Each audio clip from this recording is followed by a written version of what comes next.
Good morning! Nandito na naman kami sa school kasi today is election day in Israel. It's local election day today in Israel. Kaya nandito na naman kami sa school. Oh.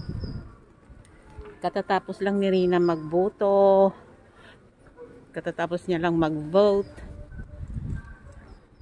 Ay, hindi ko maintindihan kung ano yung nila, kung katulad din sa atin na, kasi ang alam ko ngayon mayor local election, mayor. Hindi ko lang alam kung katulad sa atin may mga councilor din sila or what, hindi ko na itanong pa kay Rina. So, ito ang school ng mga religious. Nako, Rina, this is the school for religious children. This is the school for the religious children. Yes. Yan, ito yun, oh. Every time dito kami Ken. Every time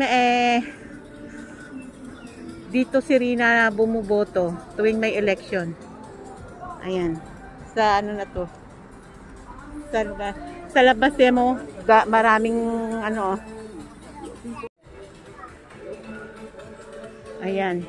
Maraming nag-aabang din ng bumuboto sa labas. Oh. Itong alaga ko, natatawa ko kung ayaw niya, hindi niya tinatanggap yung kulay kasi yung dilaw ang gusto niya. May maabot sa kanya ng puti, ayaw niya. Sabi ko nga, Ken, shalom. Ayan. Pauwi na kami. Walang picture dito ng gusto mong binobotohin, Rina? Wala. Ang kinakampanya niya yung tawag politician, right? Na abogado na para maging mayor. Kasi daw ang sabi, hindi ko alam kung how true, ang sabi lang na pag nanalo daw siya, ang lugar na ito ng Hadera, kahit daw Sabado mag-o-open ang mga shops.